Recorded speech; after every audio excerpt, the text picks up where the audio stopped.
Well, hello there. Today's video is super fun because I'm going to give you some marketing lessons hidden in the show Big Brother.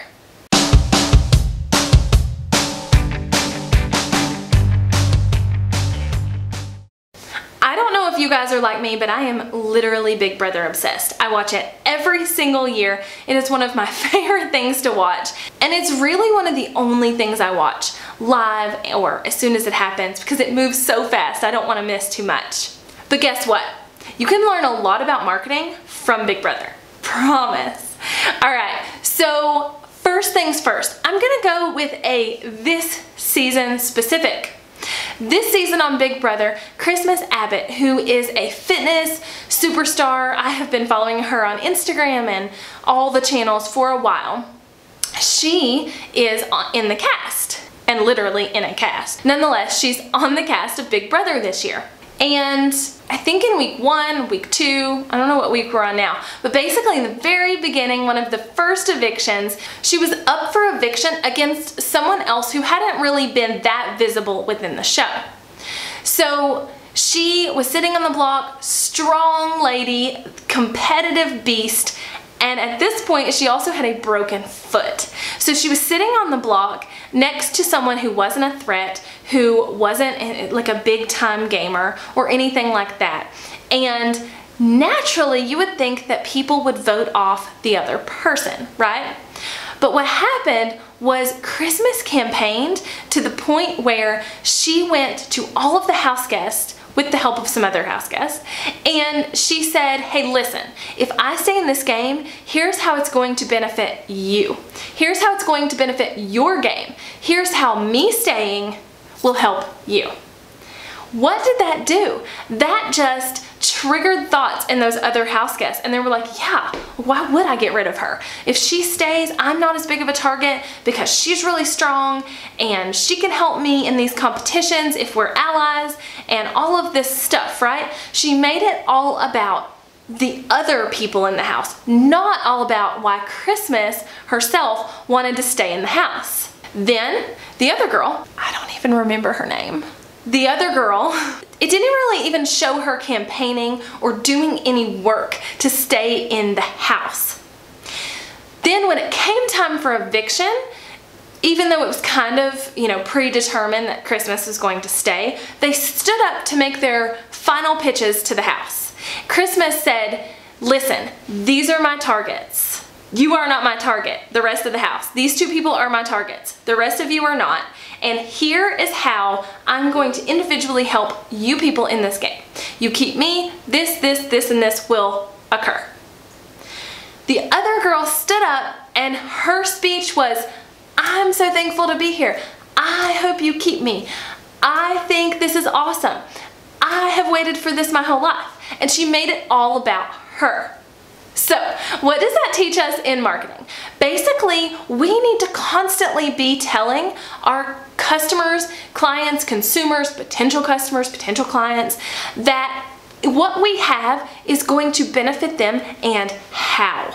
Yeah, what we have is really awesome, but if we go around saying, I have this really cool thing, and I really want you to buy it, and it's not going to benefit anybody.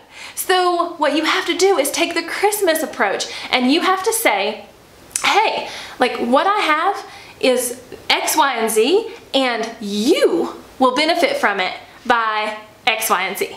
So we have to come at it in a way where we're not selfishly marketing, because that's not the way that works. Another couple of lessons that I want you to take away from this season of Big Brother is that being memorable is being not forgotten. So like I said in the beginning, Christmas Abbot is someone I've followed in the past, but I've talked to other people who didn't know who she was before the show started. And then I said somewhere back in the last few minutes that I didn't even remember that other girl's name, and it's the truth. It's kind of sad, but it's the truth. What does that tell us? Number one, that tells us that Christmas was memorable and that other girl was not. I mean, I'm sorry, but it's kind of the truth. So you have to figure out a way to be memorable to people. I have a plain Jane name like Jessica. I'm not named Christmas. That'd be really cool if I was. I would be like red, wear a green shirt, I'd be Christmas all the time. But I have a plain Jane name like Jessica. So what am I going to do to be memorable? Am I going to make you remember me because I have a southern accent? Am I going to make you remember me because I am like crazy and loud and all the things? How am I going to make you remember me? And that is kind of your mission in life and in business as well. So we don't have to have like this crazy name that nobody else has or anything like that, but find a way to be memorable. Okay, and the last thing I want to tell you, what we can learn about marketing from Big Brother is to make friends. Now, if you notice and you've been watching Big Brother, then you know that Paul did most of the campaigning for Christmas the week I'm referencing. He went around and he said, hey, listen, and she was at the hospital, and he was like, hey, listen, we really need to keep her because she's gonna keep the numbers on our side, and she's really strong, and now she's hurt, and let's help her out, and blah, blah, blah, blah. So she had friends in the house that helped her along the way. Not that the other girl did not, but she didn't have as many or as strong of connections. So same thing in business. Connections are everything. Your net worth is your network, is in your network, whatever. Business moves at the speed of connections. All of these cliches that come down to having a network and having connections and having friends in the business, it's all so freaking true. The more connections you can make, the more strong, genuine connections you can make, the more people will help you along in your business, and in some way, shape, or form that they may not even know, help you grow your business. But if you're just wallflowering it and not making super strong connections, or constantly staying in your safe zone and not really like going outside of those certain few people that you know and like and trust, then you're never really going to break past that stigma of being the weaker person or the weaker marketer or the smaller business owner or whatever. So take a note from Big Brother, and specifically from Christmas Abbot, and make it about the other people. Make it about your clients and customers. Make it about the other people in the house.